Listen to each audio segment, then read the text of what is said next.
बहुत साल पहले की बात है। एक आलसी लेकिन भोला भाला युवक था आनंद। दिन भर कोई काम नहीं करता, बस खाता ही रहता और सोए रहता।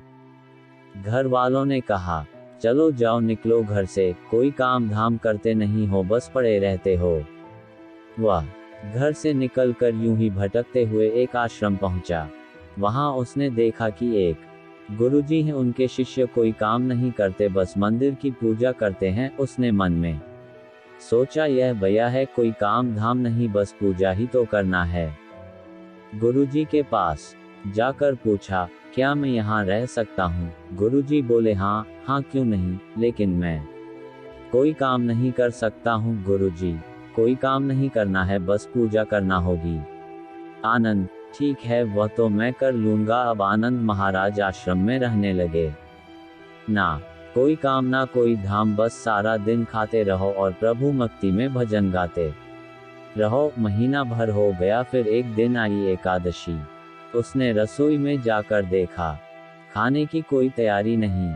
उसने गुरुजी से पूछा, आज खाना नहीं बनेगा क्या? गुरुजी ने कहा, नहीं, आज तो एकादशी है, तुम्हारा भी उपवास है। उसने कहा, नहीं, अगर हमने उपवास कर लिया तो कल का दिन ही नहीं देख पाएंगे हम नहीं कर सकते उपवास, हमें तो भूख लगती है, आपने पहले क्यों नहीं बताया? गुरुजी ने कहा, ठीक है, तुम ना करो उपवास, पर खाना भी तुम्हारे लिए कोई और नहीं बनाएगा, तुम खुद बना लो। मरता क्या ना करता गया रसोई में। गुरुजी फिर आए, देखो, अगर तुम खाना बना लो तो राम जी को भोग जरूर लगा लेना और नदी के उस पार जाकर बना लो रसोई। ठीक है। लकड़ी, आटा, तेल, घी, सब्जी लेकर आनंद महाराज चले गए। जैसा तैसा खाना भी बनाया, खाने लगा तो याद आया, गुरुजी ने कहा था कि राम जी को भोग लगाना है। लगा भजन गाने, आओ मेरे राम जी, भोग लगाओ जी। प्रभु राम आइए, श्री राम आइए, मेरे भोजन का भोग लगाए। कोई ना आया तो बेचैन हो गया कि यहाँ तो भूख लग रही है और राम जी आ ही नहीं रहे। भोला मानस जानता नहीं था कि प्रभु साक्षात तो आएंगे नहीं, पर गुरुजी की बात मानना जरूरी है।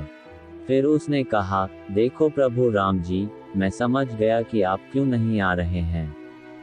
मैंने रूखा सूखा बनाया है और आपको तरमाल खाने की आदत है, इसलिए नहीं आ रहे हैं। तो सुनो प्रभु, आज वहां भी कुछ नहीं बना है, सबको एकादशी है, खाना हो तो यह भोग ही खा लो। श्री राम अपने भक्त की सरलता पर बड़े मुस्कुराए और माता सीता के साथ प्रकट हो गए। भक्त असमंजस में, गुरुजी ने तो कहा था कि राम जी आएंगे, पर यहाँ तो माता सीता भी आई हैं और मैंने तो भोजन बस 2 लोगों का बनाया है। चलो कोई बात नहीं, आज इन्हें ही खिला देते हैं। बोला, प्रभु मैं भूखा रह गया, लेकिन मुझे आप दोनों को देखकर बड़ा अच्छा लग रहा है, लेकिन अगली एकादशी पर ऐसा न करना, पहले बता देना कि कितने जन आ रहे हो, और हाँ, थोड़ा जल्दी आ जाना। राम जी उसकी बात पर बड़े मुदित हुए, प्रसाद ग्रहण करके चले गए। अगली एकादशी तक यह भोला मानस सब भूल गया।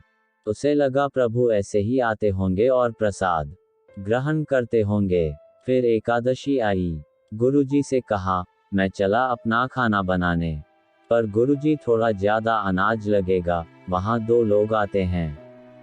गुरुजी मुस्कुराए, भूख के मारे बावला है। ठीक है, ले जा और अनाज ले जा। अब की बार उसने 3 लोगों का खाना बनाया। फिर गुहार लगाई, प्रभु राम आइए, सीताराम आइए, मेरे भोजन का भोग लगाए। प्रभु की महिमा भी निराली है। भक्त के साथ कौतुक करने में उन्हें भी बड़ा मजा आता है। इस बार वे अपने भाई लक्ष्मण, भरत, शत्रुघ्न और हनुमान जी को लेकर आ गए। भक्त को चक्कर आ गए। यह क्या हुआ? एक का भोजन बनाया तो 2 आए, आज 2 का खाना ज्यादा बनाया तो पूरा खानदान आ गया। लगता है आज भी भूखा ही रहना पड़ेगा। सबको भोजन लगाया और बैठे बैठे देखता रहा। अनजाने ही उसकी भी एकादशी हो गई। फिर अगली एकादशी आने से पहले गुरुजी से कहा, गुरुजी, ये आपके प्रभु राम जी अकेले क्यों नहीं आते? हर बार कितने सारे लोग ले आते हैं। इस बार अनाज ज्यादा देना। गुरुजी को लगा, कहीं यह अनाज बेचता तो नहीं है, देखना पड़ेगा जाकर। भंडार में कहा, इसे जितना अनाज चाहिए दे दो, और छुपकर उसे देखने चल पड़े।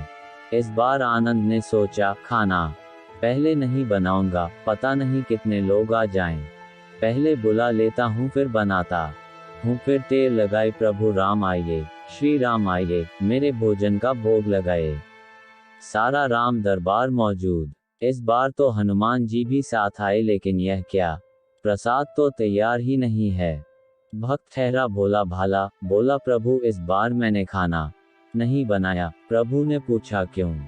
बोला, मुझे मिलेगा तो है नहीं, फिर क्या फायदा बनाने का, आप ही बना लो और खुद ही खा लो। राम जी मुस्कुराए, सीता माता भी गदगद हो गई उसके मासूम जवाब से। लक्ष्मण जी बोले, क्या करें प्रभु? प्रभु बोले, भक्त की इच्छा है, पूरी तो करनी पड़ेगी, चलो लग जाओ काम से। लक्ष्मण जी ने लकड़ी उठाई, माता सीता आटा सानने लगी। भक्त एक तरफ बैठकर देखता रहा। माता सीता रसोई बना रही थी तो कई ऋषि मुनि, यक्ष, गंधर्व प्रसाद लेने आने लगे। इधर गुरुजी ने देखा खाना तो बना नहीं, भक्त एक कोने में बैठा है। पूछा, बेटा क्या बात है, खाना क्यों नहीं बनाया?